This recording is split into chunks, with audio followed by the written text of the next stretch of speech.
nutrition, one of the largest study in the world, and many more websites. Gradually, as I see through the 15 years, collecting evidence after evidence. Dr. Michael Greger, How Not to Die. So many different books that started coming year after year. And then finally websites with tons of data.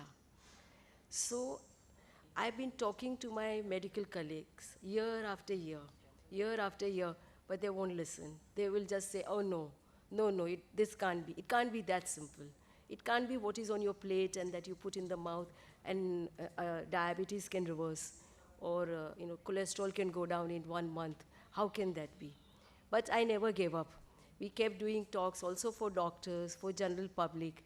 And I remember Dr. Nandita Shah's lectures were organized in Indian Medical Association, various venues. We never gave up. We just kept doing it.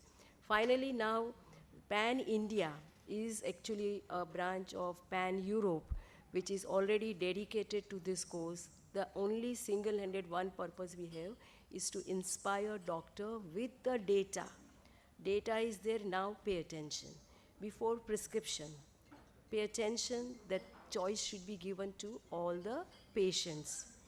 I'm sure in the audience today, you yourself might be suffering from type 2 diabetes, maybe hypothyroid, maybe blood pressure, maybe cholesterol high, and maybe you are taking some medication. And maybe that's what we are all taught, management of disease, not for prevention, not for reversal, not for keeping the patient well, but just managing various lifestyle diseases which can be simply helped by first what is on your plate. So today, what I inspire all of you is to keep your mind open. Be ready to unlearn, relearn, and then put it into practice. The best thing is to put it into practice.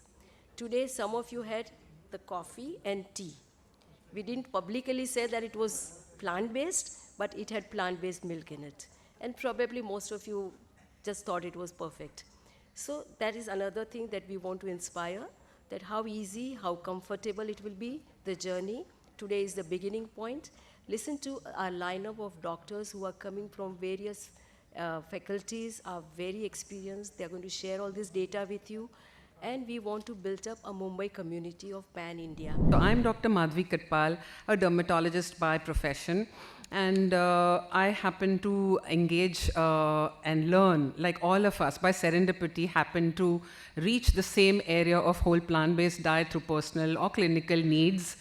And Dr. Rupa brought us under one roof, and Dr. Rajeena Shahin brought us under Pan India. Because there's one purpose that connects all of us. The purpose is to bring exemplary healthcare professionals together who are practicing evidence-based nutrition, to create an awareness and to show the importance and the impact of a plant-based diet, not just to prevent, but to treat and even reverse chronic diseases.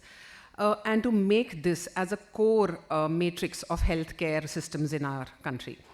The agenda of not only today's meet and Pan India, the mission is the same.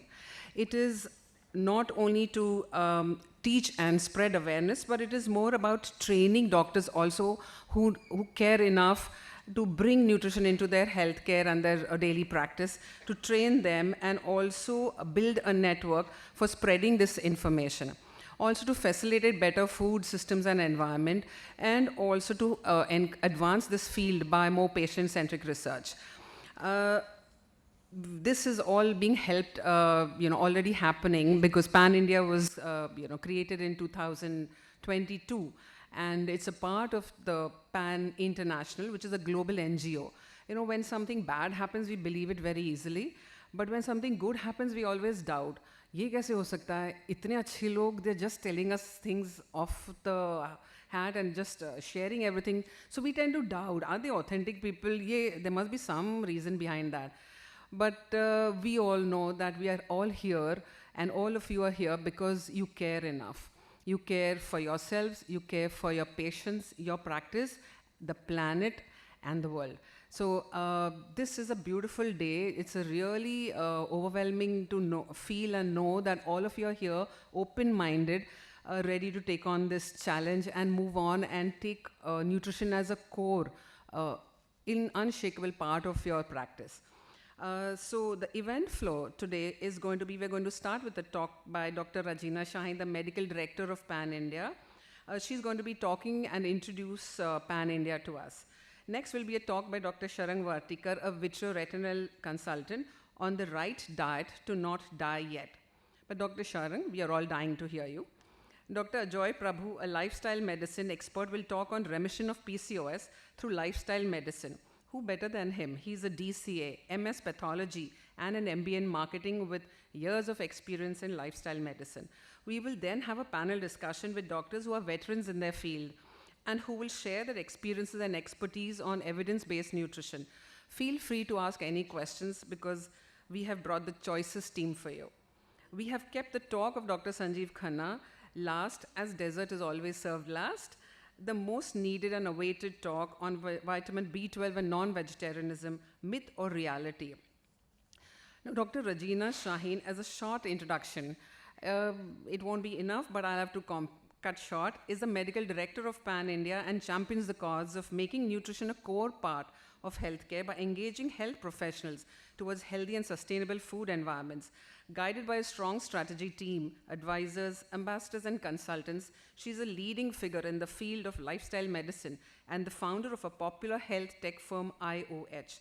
She has pioneered the use of technology in facilitating therapeutic lifestyle interventions. So, ma'am, over to you. Energy. I always thought I am the only champion, who's thinking that nutrition should be the primary line of management and stuff. And then I see people 100 times more passionate about me, about this domain than myself. So I'm in love with Mumbai.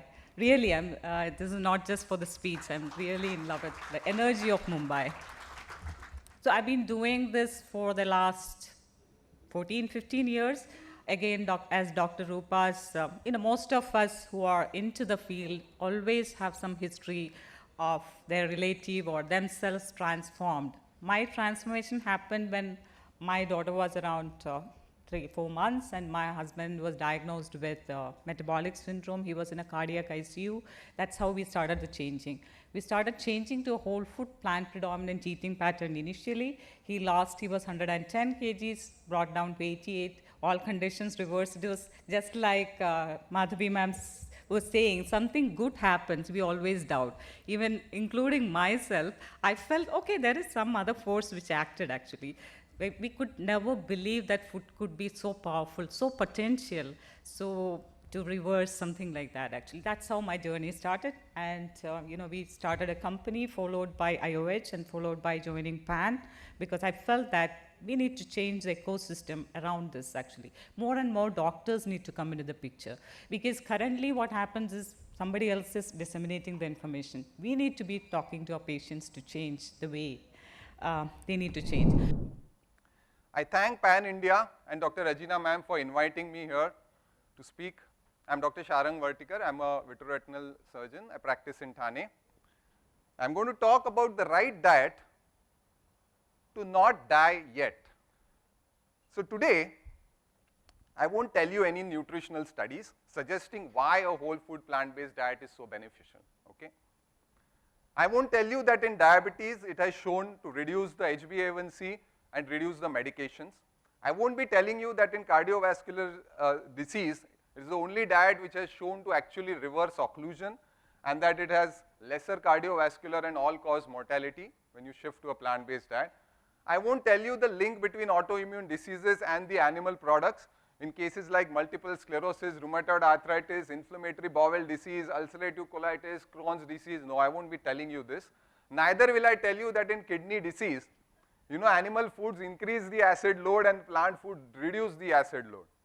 Or for that matter, if you consider cancer, meat and red meat and processed meat are #1 carcinogens in level with asbestos and smoking. And plant foods are on the contrary anti-cancer foods and protect against multiple types of cancers. I also won't be telling you that studies have shown that the risk of developing moderate to severe COVID was 73% less with plant-based diet, or they protect against multiple other viruses as well. And certainly I won't be telling you that it is the diet which has been shown to reduce body weight, waist circumference, BMI, even without limiting calories or moderating exercise. No, I won't be telling you any of this, okay?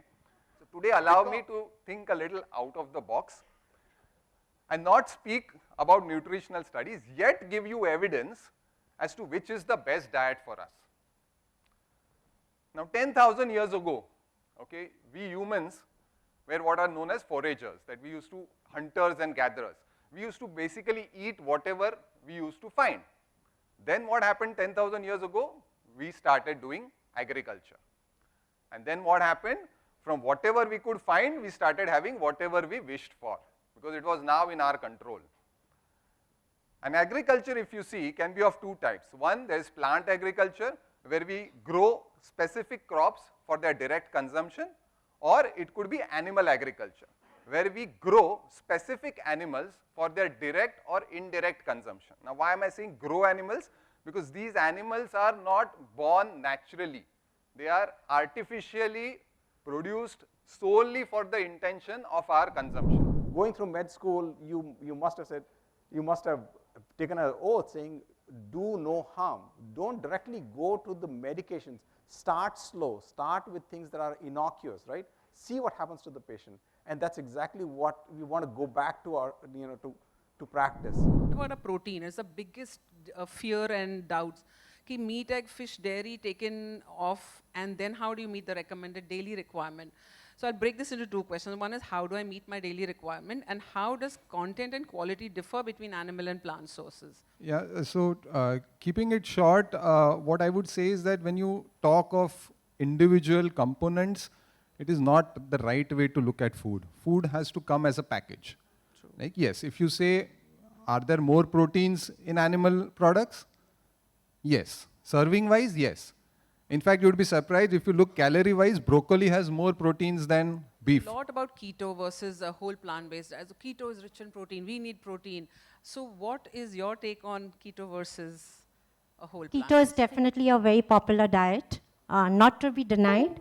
It gives short-term results in weight loss, short-term results in diabetes, and of course, short-term results at everything, looking good, etc., etc. So if you have a wedding day after tomorrow, don't jump into a keto diet thinking it's going to help you in 2 days. Dr. Smriti has some experience on some of the patients who do a lot of gym diets. Being a dermatologist, I always tell people skin is the mirror of internal body and mind.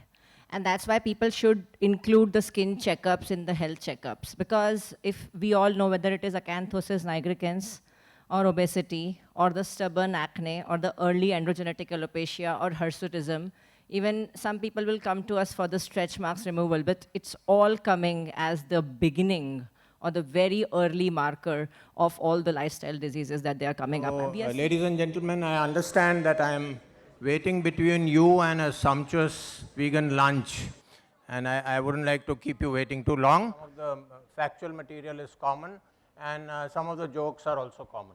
And ladies and gentlemen, vitamin B12 is one of the largest and most structurally complex biomolecules, with a molecular weight of 1355 daltons in the cyanoform, coordinated in 4 equatorial regions around the nitrogen atom.